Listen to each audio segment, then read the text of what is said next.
Selamat siang Brenda, Halo, apa kabar? baik. Apa Baik kabar? ya, ya Ya. baik juga di sini. Brenda Mm-mm. sekarang Brenda adalah mahasiswa dari Stern New York University International Business ya. Ya, Dan Brenda sendiri adalah alumni dari Monkiara International School di Kuala Lumpur. ya. Wah, baiklah, terima kasih Brenda untuk memberi waktu kepada kami Leaderonomics Indonesia Mhm. dan kepada pemirsa sekalian yang menyaksikan video kami ini. Ini adalah wawancara secara online antara Leaderonomics Indonesia di Kuala Lumpur dengan saudari Brenda yang ada di Jakarta. Senang sekali Anda boleh memberi waktu kepada kami. Nah, langsung saja ke Brenda. Brenda ada beberapa pertanyaan yang akan saya sampaikan. Anda kembali ke Jakarta dari negeri Paman Sam, kemungkinan Mhm. besar terkait kondisi COVID-19 yang sangat memprihatinkan yang sedang melanda Amerika ya. Ya. Apakah ini juga termasuk dari inisiatif university? Iya sih, karena university itu, uh, especially di New York itu kan karena tak cepet banget COVID-nya yang paling tinggi di US. Jadi justru di New York itu semua kampus-kampus itu mereka offer untuk dorms-nya tuh menjadi karantina untuk orang-orang yang terkena COVID. Jadi justru students-nya pas itu kita dapat email langsung harus keluar dari dorm, dan kebanyakan international students mereka boleh kasihkan kita seminggu atau 2 minggu untuk arrange flight semua gitu. Jadi terpaksa harus pulang kembali ke Indonesia ini. Oke, jadi agak Mhm. terburu-buru juga ya. Bagaimana menemui kesulitan untuk kembali ke tanah air waktu itu? Um, Lumayan sulit karena pas itu aku juga baru ngurus paspor aku untuk renew paspor, tapi juga pas itu embassy mulai tutup semua karena kan mulai shutdown. Ya. Nah, tapi aku ya jelaskan ke embassy ke Indonesia kalau ini emergency, kalau udah harus benar-benar mepet gitu. Jadi mereka justru embassy itu ada emergency service dan lewat situ aku bisa kembali ke Indonesia. Tapi juga berjuang kayak dari New York ke Jepang terus harus ke Jakarta gitu juga teman-temanku semua gitu flight mereka cancelled Wah, atau iya. apa ya terganti route last minute gitu. Tepatnya tanggal berapa waktu kembali ke tanah air waktu itu? Pas itu sekitar Mei 22 nyampe UK. Oh, wah. Memang Sorry, sudah Kak, Mei dan Maret. Maret ya. Ya, Mhm, Maret. ya. Kita di Malaysia lockdown-nya tanggal 18 Maret. Ya, Ya. ya. Oke, jadi akhirnya Brenda mau tidak mau harus melanjutkan studi secara online ya. Ya. Bagaimana Brenda? Boleh ceritakan sedikit tentang suka duka menjalani kuliah yang dijalankan secara online ini? Ya, jadi online school itu beda banget kalau misalkan ada time difference yang 12 jam itu 12 benar-benar jam. lebih sulit karena aku semester ini ada 4 kelas dan yang 2 ini yang di tengah malam, misalkan jam 3 pagi gitu. Oh, Tapi justru dari online school ini justru profesor kita tuh understanding dan mereka juga compromise ke kita. Mereka misalkan kasihin ya mereka lebih fleksibel dengan attendance atau strukturnya diganti. Tapi menurut aku yang aku paling suka dengan online class itu rasanya lebih personal. Itu profesor lebih akan pay attention ke kamu juga. Justru mereka lebih dedicate lebih banyak resources untuk membantu kamu. Jadi itu rasanya lebih personal. Tapi yang downside-nya untuk online school tuh ya kadang nggak dapat interaksinya langsung sama profesor atau sama teman gitu. Dan juga kadang sulit, misalkan harus bangun jam setengah 3 pagi gitu. Kadang kan susah untuk fokus juga kadang harus ngambil tes jam segitu kan sulit untuk kayak apa ya adjust kembali gitu. Jadi suka duka yang ada memang sangat-sangat unik ya. Harus menghadapi kelas di pukul 3, aduh memang bukan mudah. Tetapi sukanya adalah lebih close ya, lebih diperhatikan dengan begitu tinggi dan fokus dari profesor atau dosen-dosen yang ada itu ya. Ya, oke.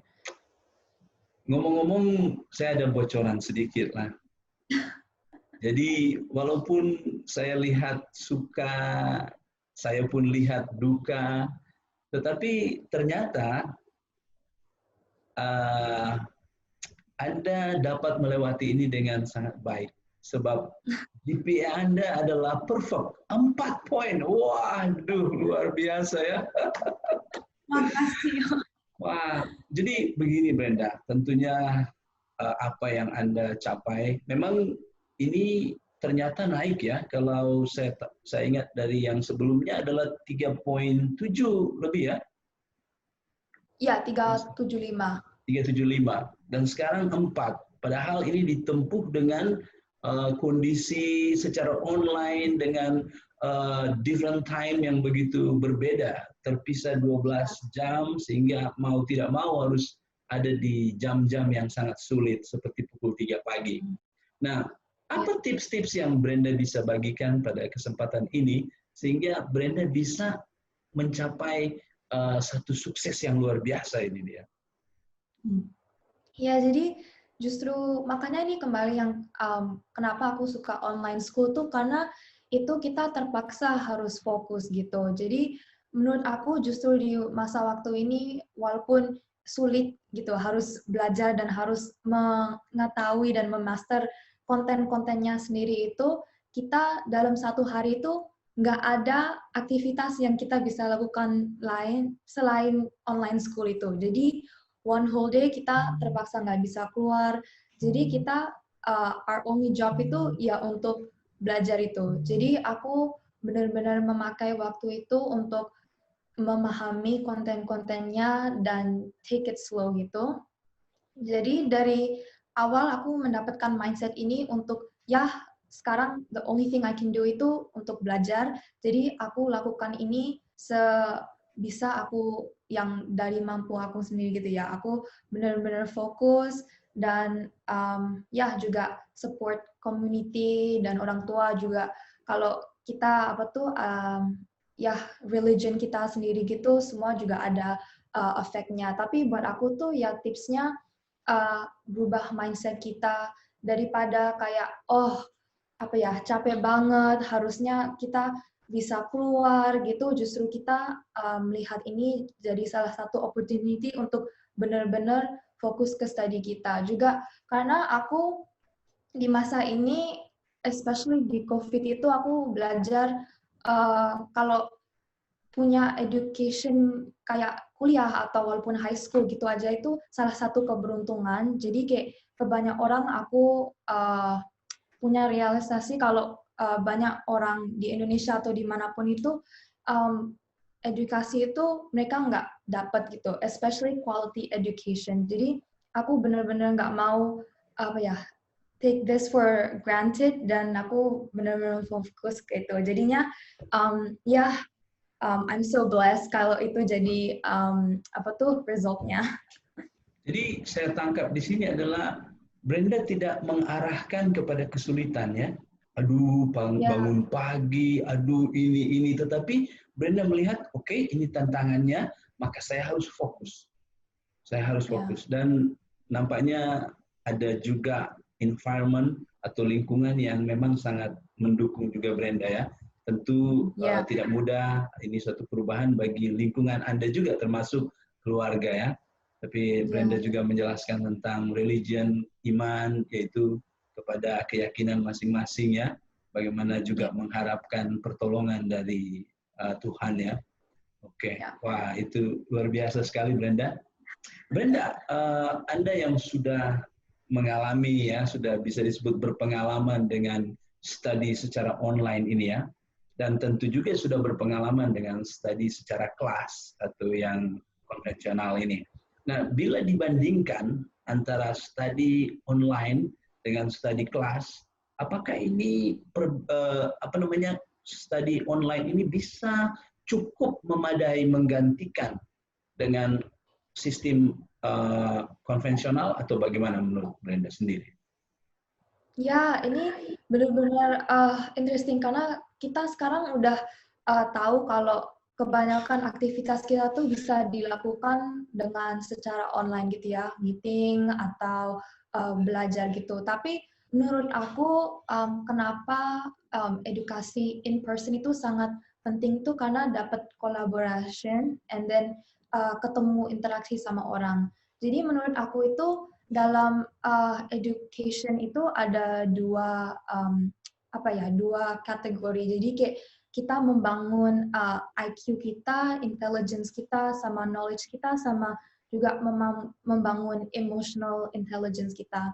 Dan menurut aku tuh yang IQ part, yang untuk knowledge kita sendiri itu teori, fakta-fakta, informasi itu kita bisa mendapatkan dan bisa di-replace dengan online school. Misalkan kita dalam fase kita sendiri gitu, kita belajar tentang teori apa, misalkan microeconomic atau apa gitu. Tapi untuk yang emotional intelligence ini, kita group work itu sangat beda. Aku merasa kalau belajar bareng di tim gitu ya, bikin project lewat online sama in person itu beda banget. Karena di in person itu kita lebih emotionally connect, kita bisa understand mereka lebih baik gitu. Jadi menurut aku tuh teamwork itu justru harus untuk in person karena kalau lewat online gini nggak ada human connection-nya tuh kurang. Jadi untuk dapat balance-nya IQ and EQ tuh kita harus ada mix. Maybe in the future education itu akan ada mix dengan online sama in person. Dan kayak dua bagian ini menurut aku tuh salah satu soft skills yang paling penting di workplace sekarang ya untuk bisa berkolaborasi dan komunikasi sama orang-orang lain. Jadi nampaknya ada yang bisa dipenuhi secara online, tetapi ada satu yang terkait dengan emosional, dengan teamwork itu memang tidak tergantikan, begitu ya? Ya. Wah, oke. Baik, tetapi dalam kondisi-kondisi yang seperti ini memang kita sangat beruntung ya mendapatkan pertolongan secara teknologi ini. Ya. Ya, ya benar-benar. Karena Wah. ya juga nggak banyak banget orang yang punya teknologi karena kan internet sama wifi itu juga tergantung kita tinggalnya di mana, lokasi kita di mana. Jadi ya juga kalau kita dapat quality education itu ya dapat ini juga keberuntungan, dapat wifi gitu aja udah itu privilege. Wah, oke. Ya. Terima kasih banyak Brenda. Kita masih akan melanjutkan pembicaraan ini. Begini Brenda, seperti yang sedikit juga Brenda sudah mulai singgung tadi, yaitu untuk mengecap pendidikan di Amerika ya, ini tentunya suatu kesempatan yang langka. Dan di luar sana memang tidak sedikit yang mengimpikan mendapatkan peluang ini tentunya. Dan kita berharap ada kawan-kawan setanah air yang juga akan menjadi Brenda-Brenda yang baru ya. Tentu Brenda juga sudah mengikuti Brenda-Brenda yang awal. Nah, kita secara khusus ingin berbicara untuk kepentingan Brenda-Brenda yang nantinya akan menyusul. Nah, Brenda, saya sering dengar tentang shock culture atau culture shock ya. Nah, dari segi kebudayaan ya, apa yang Brenda lihat yang seharusnya disiapkan oleh kawan-kawan tanah air yang ada tekad dan yang ada keinginan untuk studi di sana? Iya. Jadi dalam 1 tahun ini aku yang paling penting itu ya, yang at least itu agak shock ke aku itu dan kalian bisa lakukan ini sendiri itu orang di Amerika dan in general orang di Western itu mereka sangat opinionated. Jadi mereka Sekali lagi? masalah opinionated. Jadi mereka tuh buat masalah apapun itu mereka ada opinion. Mereka langsung bisa diskusi tentang apapun gitu. Oh, Jadi mereka dengan cepat mengeluarkan pendapat, pandangan mereka, ya, begitu ya? mereka pendapatan itu benar-benar mereka important buat mereka gitu. Jadi mereka bisa diskusi dengan apapun dan semua orang tuh mereka punya apa tuh pendapat sendiri dan mereka ada posisi sendiri yang mereka confident dan mereka akan argue gitu. Dan Jadi itu kalau bukan berantem ya, itu bukan berantem. ya itu lebih kayak diskusi gitu. Wah, Ya, jadi menurut aku kebanyakan kalau di Asia itu iya. pendidikan kita tuh kalau kita dikasihkan informasi dari guru gitu, kita bilangnya cuman, oh ya kita akan belajarin informasi ini, kita akan menghafalkan informasi ini, tapi kita justru nggak didorong untuk menanya kenapa kita dikasih informasi ini atau menanya ke guru Iya, ada iya. nggak informasi yang lebih akurat atau ada nggak informasi yang akan support ini yang aku udah dikasihkan? Kenapa aku harus menerima yang langsung aku dikasihkan gitu? Jadi menurut aku yang kita bisa lakukan dari mahasiswa Indonesia sekarang dan juga teman-teman lain yang di Asia itu kita harus membangun critical thinking kita. Jadi ini bisa kita lakukan sendiri. Misalkan setiap hari kita lihat koran, app di HP gitu, CNN atau Kompas gitu ya. Kalau kita lihat ada berita, kita baca aja, ini akurat nggak? Bisa nggak aku fact check di news yang lain yang untuk mengconfirm informasi ini. Jadi kalau kita sudah membangun pikiran kita untuk selalu menganalisa situasi kita gitu dan selalu mendapatkan informasi baru itu kita justru bisa memulai untuk dapat diskusi untuk dengan orang lain. Misalkan kita bisa mulai diskusi tentang polisi apa yang Jokowi barukan apa tuh mengimplement, apa ini beneran bagus untuk negara sih, ini efektif nggak gitu.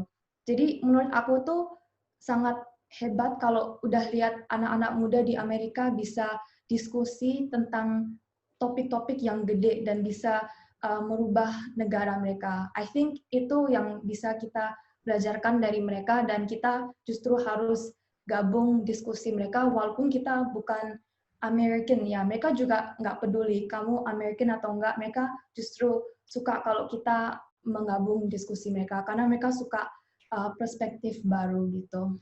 Tapi apakah akan terlihat negatif kalau kita tidak bereaksi yang semacam agresif juga dalam memberikan opinion kita? Karena maklum ya, kita orang Indonesia seringkali walaupun kita ada opinion, kita semacam tunggu timingnya. Kita belum, dan ya kadang-kadang kita seperti itu. Jadi ketika kita membawa budaya itu di sana, apa yang akan terjadi? Ya, jadi ya beda karena kan kita dari sini lebih nggak langsung maju langsung berani gitu. Tapi kalau di budaya Amerika tuh ya mereka lebih different untuk cara diskusi mereka. Mereka nggak terlalu takut untuk langsung ngatakan gitu. Tapi kalau kita nggak bisa langsung gitu, mereka tuh sangat understanding. Mereka tahu kita orang Asia, kita lebih caranya beda gitu. Tapi mereka understand. Mereka akan appreciate kalau kita mencoba untuk datang diskusi itu dan mereka nggak akan misalkan menjudge kalau kita nggak punya cara diskusi seperti mereka gitu. Jadi itu sih nggak apa-apa. Tapi ya untuk kita itu agak serem dan serem ya. Kayak misalkan bilangin sesuatu pendapatan yang beda gitu. Tapi justru dapat diskusi yang dengan banyak orang yang punya different perspektif tuh justru kita akan lebih knowledgeable dan kita justru pikiran kita tuh akan lebih luas. Jadi berarti mengertilah, berilah understanding apabila kamu datang di negara Paman Sam ini dan melihat orang-orang yang tidak segan-segan mengeluarkan opinion mereka, baik setuju ataupun tidak setuju. Karena mungkin kita sebagai orang-orang Timur ini mungkin akan terkejut dan itu menjadi shock. Tetapi mengertilah bahwa itu memang budaya mereka. Kita perlu menyesuaikan. Tentunya kalau kita pulang kembali ke tanah air, ya kita harus menyesuaikan kembali. Ya. Dan mereka pun demikian, mereka pun harus jangan terkesan arogan tentunya ya. Ya, begitu perbedaan budaya yang penting sekali untuk kita mengerti satu dengan yang lain. Oke, pemirsa, sebelum saya akan bertanya tentang satu pertanyaan yang menarik, yaitu tentang apa pandangan Brenda tentang keberuntungan dan kerja keras. Kita break sejenak. Kembali bersama kami, Leaderonomics Indonesia. Anda bersama saya Michael dan Brenda. Nah, kami sekarang akan melanjutkan percakapan kami. Oke, Brenda, seperti yang saya beritahu tadi, yaitu kami ingin dengar pandangan dari Anda mengenai keberuntungan atau faktor keberuntungan ya dalam mendapatkan kesuksesan dibandingkan dengan faktor tanggung jawab atau usaha keras, kerja keras. Dalam dua hal ini, kami ingin mendengar pandangan dari Brenda. Silakan, Brenda. Ya, jadi ini yang kita selalu debatkan sekarang. Tapi realitasnya itu sekarang itu nggak bisa 100% sukses itu dengan hard work kita sendiri. Karena realitasnya itu keberuntungan itu ada faktor untuk membantu kita untuk sukses. Makanya banyak sekali ada program-program NGO, social enterprises, semua itu mereka justru membangunkan service-service ini untuk membuat lebih equal, untuk bikin kita semua dapat equal opportunity. Jadi justru dari sini kita bisa melihat kalau keberuntungan tuh masih ada faktor gitu ya. Tapi lumayan kecil. Tapi menurut aku itu sukses itu sangat subjektif. Semua orang itu punya ideal dan punya mimpi-mimpi kita sendiri, dan sukses itu beda ya. Kita nggak bisa membandingkan satu orang dengan yang lain. Dan kenapa kalian nggak sesama benchmarknya sukses sama itu beda buat satu orang. Tapi walaupun kamu itu dapat misalkan ya orang tua itu punya bisnis, kamu udah beruntung gitu, versus kamu nggak punya platform ini. Kalau dua-dua orang ini nggak bekerja keras, ya mereka nggak akan bisa mendapatkan sukses itu, karena sukses itu kayak tangga gitu loh. Jadi kayak itu ada steps untuk kalian bisa benar-benar mencapaikan sukses yang kalian define sendiri itu. Jadi untuk mencapai itu kalian harus hard work dan harus kasihkan perkerjakan diri. Jadi walaupun kamu tetap punya platform dan udah beruntung, kalau nggak kasihin hard work sendiri, ya progresnya akan stagnan gitu loh, akan nggak kemana-mana, dan kalian nggak akan progres. Juga untuk orang yang misalkan nggak terlalu punya platform ini, tapi mereka justru kejar sendiri, walaupun nggak ada banyak resources, tapi mereka selalu memaximize apa yang mereka bisa lakukan itu, mereka akan selalu menaik progresnya, dan mereka, kalau kalian ada progres itu, justru itu adalah sukses. Jadi sukses tuh nggak langsung bisa didapatkan the next day gitu. Itu justru proses yang lama, dan proses ini untuk mendapatkan proses itu kita harus mengkasihkan energi kita dan benar-benar harus berjuang dan bekerja keras. Kalau enggak ya emang cuman diam gitu aja. Tapi Brenda, ada orang ya begitu berusaha keras, bekerja keras, tapi nggak bisa, nggak capai-capai kepada yang mereka idam-idamkan. Sedangkan ada yang nggak terlalu bekerja keras, tetapi mereka dapat sesuatu yang ya kita tidak terlalu tahu ya. Tetapi kayaknya dari pandangan kita dengan mata telanjang ini, nampaknya tidak terlalu mix begitu. Ya, ya. Ya, ini kan yang paling penting itu dari pandangan kita sendiri ya. Kita selalu lihat orang itu lebih baik dari kita sendiri gitu. Karena kita nggak tahu perjalanan mereka yang mereka rasakan, yang mereka lalui, kita cuma lihat dari eksternal pandangan. Tahu-tahu kita lihat, oh, kok mereka bisa sampai ke posisi itu ya, tapi aku ingat mereka orangnya tuh nggak hard worker gitu kayak aku, tapi kok aku nggak bisa dapat posisi yang aku inginin atau yang kayak dia gitu. Tetapi kita nggak tahu di belakang itu dia merasakan apa, atau dia udah berjuang tapi dia hard work itu subjektif juga karena ada banyak sekali yang happens itu off scene. Maybe dia selama ini udah bertahun-tahun nyoba tapi gagal, nyoba tapi gagal. Tapi kalau pas dia gagal itu dia nggak terlalu uh, bilangkan dan ceritakan ke orang lain. Tapi udah bertahun-tahun mereka coba tapi gagal. Tak tahu sekarang mereka sukses dan baru orang semua pada tahu gitu. Jadi kita juga harus mengingatkan kalau semua orang itu punya journey sendiri dan kita jangan terlalu coba untuk membandingkan diri kita sama orang lain gitu. Karena kalau kita punya mindset untuk selalu membandingkan diri kita sendiri dengan orang lain, kita nggak pernah akan benar-benar bahagia dengan hidup kita sendiri. Karena akan ada orang yang lebih bahagia, lebih sukses gitu ya dari kita. Tapi mereka juga orang itu memandang orang lain dan kita juga itu, oh kok mereka lebih beruntung daripada aku gitu.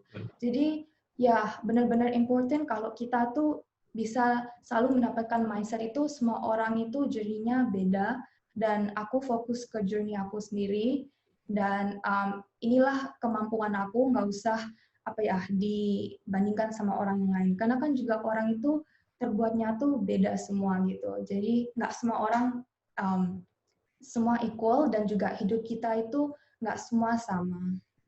Jadi kelihatan Brenda melihat memang kita semua unik ya. Unik tidak Iya. akan sama. Dan Ya. walaupun memang kita memberi tempat kepada faktor keberuntungan, tetapi kita melihat bahwa keberuntungan tidak akan berfaedah kalau tidak dibarengi dengan kerja keras. Dan Iya. sebenarnya definisi keberuntungan pun perlu dievaluasi juga ya masing-masing Iya. ya. Sebab kadang-kadang keberuntungan dari saya melihat ini sebagai keberuntungan belum tentu itu cocok dengan pribadi yang lain atau teman-teman yang lain. Sehingga dalam arti kata di sini adalah memang kita harus bekerja keras ya. Apa yang ada di hadapan kita tangani itu dengan begitu fokus dan bersungguh-sungguh. Saya kira itu ya Brenda yang kalau bisa saya garis bawahi. Ya, ya. Itu yang menurut aku yang paling penting itu kayak resepi untuk a successful life dan selalu belajar. Pokoknya itu selalu dapatkan progres dan kalau misalkan kalian udah aku udah bisa dapat masuk ke sekolah ini gitu, ini sekolah impian aku, tapi dari situ walaupun ini big milestone jangan justru udah deh aku udah dapatkan mimpi aku relax aja gitu, tapi Itu juga tetap ya. improve lagi ya. Jadi selalu progres gitu. Wah, terima kasih banyak Brenda. Dalam Ya, sama-sama. keterbatasan waktu kita dan juga di tengah-tengah kesibukan Brenda, wah, kita berharap yang terbaik untuk Brenda, maju terus. Dan di akhir percakapan kita, baik sekali kalau ada advice kecil yang bisa Brenda berikan bagi teman-teman kita di luar sana yang sedang berjuang juga di dalam menggapai mimpi mereka. Silakan Brenda. Ya, jadi tadi aku udah bilang kan itu ya aku akan highlight again itu kalian itu fokus dengan diri kalian sendiri aja. Nggak usah peduli orang bilang apa, orang melakukan apa tuh, itu it doesn't matter. Itu cuman ini hidup kalian, it's your own journey. Jadi fokus kalian mau lakukan apa dan di kapasitas yang dapat sekarang itu selalu maximize. Jadi kalau misalkan ada opportunity baru gitu, kalian ambil itu. Pokoknya something yang kalian bisa melakukan itu coba lakukan dan benar-benar maximize community dan lingkungan dan network kalian yang udah ada sekarang itu yang paling penting. Kedua itu untuk ya selalu belajar, selalu explore juga. Dan yang ketiga itu aku sih kalau motivasi itu kita harus mempunyai goal yang melebihi dari kita sendiri. Kita nggak bisa, ya kita bisa sih punya goal untuk, oh aku mau membuka misalkan apa ya, klinik sendiri, atau aku mau, pokoknya aku mau ini untuk membantu diri aku sendiri gitu. Kita kalau punya goal itu kita bisa lakukan, tapi motivasi kita itu akan berbeda kalau goal kita itu untuk membuat something tapi itu membantu orang lain daripada membenefit kita sendiri gitu. Jadi untuk dapat goal yang melebihi dari kita itu justru kita akan lebih ada motivasi dan ada drive untuk mencapaikan goal itu. Dan ini bisa di beda-beda, misalkan membantui edukasi sistem atau misalkan memperbarui environment gitu ya. Itu jadi justru kita, makanya leader-leader sekarang itu dan top businesses semua tuh mereka punya goal untuk membantu komunitas mereka, bukan cuma diri mereka sendiri gitu. Jadi itu juga yang harus kita mulai pikirkan, kita gimana caranya dengan skills aku dan kapasitas aku bisa membantui komunitas aku dan bisa juga aku nggak benefit, tapi orang-orang sekitar aku tuh juga bisa benefit juga gitu. Wah, terima kasih Brenda. Jadi bagi Anda yang sedang berjuang untuk menggapai cita-cita, perhatikanlah bahwa cita-cita itu perlu juga menjadi benefit bagi banyak orang, bukan hanya diri sendiri. Brenda seorang yang juga sekarang sudah begitu meringankan tanggung jawab dari orang tua karena sekarang mendapatkan scholarship ya, karena menjadi asisten profesor ya. Wah, luar biasa. Brenda sekali lagi banyak-banyak terima kasih karena telah memberi waktu kepada kami. Lain kali kita bisa bertemu lagi. Ya. Pemirsa, saya akan undur diri. Terima kasih telah menyaksikan wawancara kami.